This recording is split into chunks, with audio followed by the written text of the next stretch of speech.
Okay, so you want to run a diamond heist crew, pull off the big one, walk in, crack the vault, walk out with $100 million in stones, retire on a beach somewhere no one asks questions. Simple, right?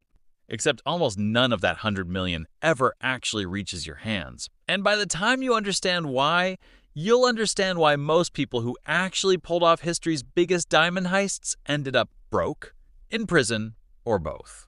Let's open the file on the best documented case there is. February 2003, Antwerp, Belgium, home to the Antwerp Diamond District, the single most valuable few blocks of real estate on the planet, where an estimated 80% of the world's rough diamonds pass through every single year. Sitting at the center of it is the Antwerp Diamond Centre, and underneath that building sits a vault protected by what was, at the time, considered one of the most sophisticated security systems in the world. Motion detectors, seismic sensors, magnetic fields, infrared beams, a 10-ton door, and a combination lock with 100 million possible combinations. Over one weekend, a 5-man crew led by an Italian thief named Leonardo Notarbartolo walked out of that vault having opened 123 of its 160 safe deposit boxes. The take? Loose diamonds, cut and polished stones, gold, and bearer bonds, conservatively valued at over $100 million. Some industry estimates put the real number considerably higher. It remains, more than 2 decades later, the largest diamond heist in recorded history. Here's the number that actually matters, though. Not the 100 million. 4 years. That's how long it took Notarbartolo to plan it. This is where you have to start thinking about this the way an economist would, not the way a heist movie wants you to. Every business has costs it pays before it earns a single dollar of revenue. And a heist crew is, structurally, a business, one with an unusually short operating window and an unusually motivated set of investigators trying to shut it down. So before you get to the 100 million, you have to get through the 4 years. And the 4 years is where you spend money you may never see again. Notarbartolo's first move wasn't technical. It was social. He rented a modest office inside the Antwerp Diamond Centre itself for around $700 a month, posing as an Italian diamond merchant. He kept that cover for roughly 2.5 years, showing up, being seen, being unremarkable, becoming exactly the kind of face security guards stopped noticing. That rented office came with something the vault's designers never accounted for: a tenant ID card granting him legitimate, unsupervised access to the building at essentially any hour, and a safe deposit box of his own inside the very vault he intended to empty. That's your first fixed cost, and it's not diamonds, tools, or muscle. It's patience, purchased at $700 a month for 30 months, plus the far larger unbillable cost of building a false identity solid enough that nobody in a building full of professional diamond dealers ever questioned it. From there, the crew assembled the way any specialized operation assembles. Not generalists, specialists. Someone who understood electronics and could map the alarm system without triggering it. Someone who understood locks. Someone who understood the guards' routines well enough to know where the vault key was kept when it wasn't in use. Each of those people represents a cost, too, whether that's a cut of the eventual take, a flat fee, or simply years of loyalty being cashed in. And each of them also represents something else, something that matters enormously later. Another person who can be caught, questioned, or turned. The tools themselves were almost unglamorous by comparison. A hairspray can used to try to obscure a motion sensor. Duct tape over other sensors on the theory that if a sensor's beam is broken slowly enough, rather than all at once, the system reads it as a fluctuation rather than a breach. A styrofoam plate held in front of a heat and motion sensor to block a thief's own body temperature from registering. None of this is exotic. Almost all of it is available at a hardware store. The expensive part was never the equipment. The expensive part was knowing with total confidence exactly which sensor needed which piece of styrofoam. And that knowledge only exists because someone spent years watching, measuring, and rehearsing. So walk through the ledger so far. 2.5 years of rent for a cover identity, a specialist crew each owed a share, months of surveillance, and tools that individually cost almost nothing but collectively represent the entire reason the plan worked.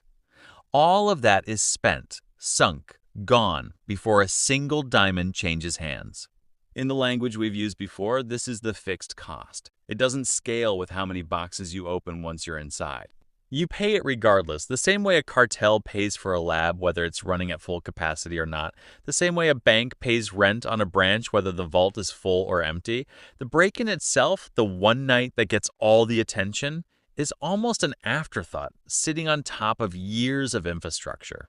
And on the weekend of February 15th, 2003, that infrastructure worked. The crew got in, defeated 8 separate layers of security, spent hours inside the vault, and left it looking essentially untouched, even rigging the security cameras to loop old footage so nothing appeared wrong on the monitors.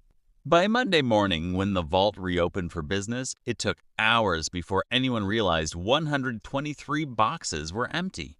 Now here's where the story stops being a heist movie and starts being an economics lesson, because this is the part almost nobody thinks about in advance. What is a stolen diamond actually worth the moment it leaves the vault? Not what it was insured for.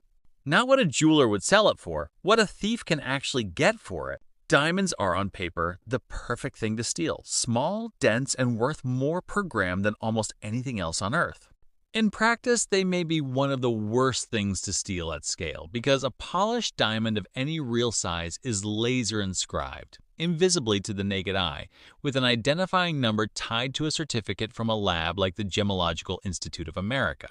That inscription functions like a license plate. The moment a diamond of that description gets reported stolen, any legitimate dealer running it past a loop or a certificate check can identify it instantly. So a stolen diamond above a certain size is, in its current form, close to unsellable through any legitimate channel. Which means before you can turn it into money, you have to erase what makes it identifiable, repolishing and recutting the stone to remove the inscription and subtly alter its proportions, shaving off both the evidence and, not incidentally, some of the diamond's actual weight and value in the process. You are quite literally destroying part of what you stole in order to make the rest of it sellable. Even after that, you're not selling to a retail jeweler at retail prices. You're selling into what people in the industry bluntly call fencing, moving the stones to a wholesaler who already knows or strongly suspects exactly where they came from and who is going to price that risk into the offer. Financial reporting on major diamond heists puts it plainly. Stolen stones get sold at a fraction of their actual value to buyers who then resell them at a healthy markup to jewelers who have no idea what they're actually handling. The thief takes the legal risk of the original crime. The fence takes a smaller risk moving already cleaned goods. And the fence, not the thief, is usually the one who captures the bigger share of the eventual profit margin because the fence is the only person in the chain who can actually convert stones into spendable cash without immediately becoming a suspect. There's an even simpler option some crews take instead. Don't sell at all. Not yet. Bury the diamonds, literally or figuratively. Hide them away for months or even years, waiting for the investigation to go cold before ever attempting to move them. Which sounds smart until you remember that $100 million sitting in a hole in the ground generates a return of exactly 0% for as long as it sits there. The safest asset in this business is also, for as long as you hold it, a completely dead one. Now put yourself back in Notarbartolo's position after the heist, because this is where the theory and the real case collide. Belgian investigators, unable to find useful evidence at the pristine vault itself, went looking elsewhere and found a half-eaten salami sandwich and some vegetable trimmings in a bag of trash dumped in a nearby wooded area. Trash that also contained an envelope tied back to one of the crew. DNA on the sandwich led to Notarbartolo. He was arrested, tried, and sentenced to 10 years in prison. Several of his associates got 5 years each. And the diamonds themselves, the entire $100 million reward this whole 4-year operation existed to produce, were never recovered. Not by police. And, as Notarbartolo has told journalists since his release, not really by him either. His account, which he's stuck to for years, is that he wasn't the true mastermind at all. That an unnamed diamond dealer recruited and financed him, paid him to case the vault and build the plan, and that this same shadowy figure was the one who actually walked away with the goods once the job was done. Whether or not you take Notarbartolo entirely at his word, the shape of the claim is exactly what the economics of this business would predict. The person who takes the physical risk, the one who has to be inside the vault when the alarm might go off, is very often not the person who ends up holding the profit. That person sits 1 or 2 steps back, insulated, financing the operation and buying the eventual product at a controlled price from a crew who has no leverage left to negotiate once the diamonds are already hot. 10 years in a Belgian prison. A cover identity maintained for 2.5 years. A 5-man specialist crew, each expecting a cut. Years of surveillance, and an ending where the highest profile diamond thief in modern history is, by his own account, not a wealthy man. That's not a heist story with a bad ending bolted onto it for morality's sake. That's what the actual expected value math of this business looks like once you run it honestly. Enormous fixed costs paid up front in time and exposure, a huge headline number that gets discounted hard at the fencing stage, and risk that lands disproportionately on the people who were physically present for the crime. Not every crew runs the Antwerp model, though, and it's worth looking at the opposite end of the spectrum to see how differently the same economics can be balanced. For nearly 25 years, a loosely organized network of thieves, most with roots in the Balkans, some former members of Serbian Special Forces units, carried out an estimated 370-plus armed robberies of jewelry stores and museums across more than 30 countries. Interpol dubbed them the Pink Panthers, after officers found a stolen diamond hidden in a jar of face cream, a direct lift from the 1963 film. Total estimated haul across the network's run? North of $500 million, with individual jobs typically landing somewhere between $2 million and $30 million each. The Pink Panther model inverts almost every line item in the Antwerp ledger. Instead of years of infrastructure and a single enormous score, you get compressed, almost improvisational strikes. Well-dressed men walking into a boutique, smashing display cases, and being back out the door in under a minute, sometimes in under 30 seconds before store staff have even finished processing what's happening. Instead of one specialist crew executing one plan, you get a decentralized network of small teams operating with no fixed chain of command, sharing techniques and occasionally personnel, but structured so that catching one cell tells investigators almost nothing useful about the next one.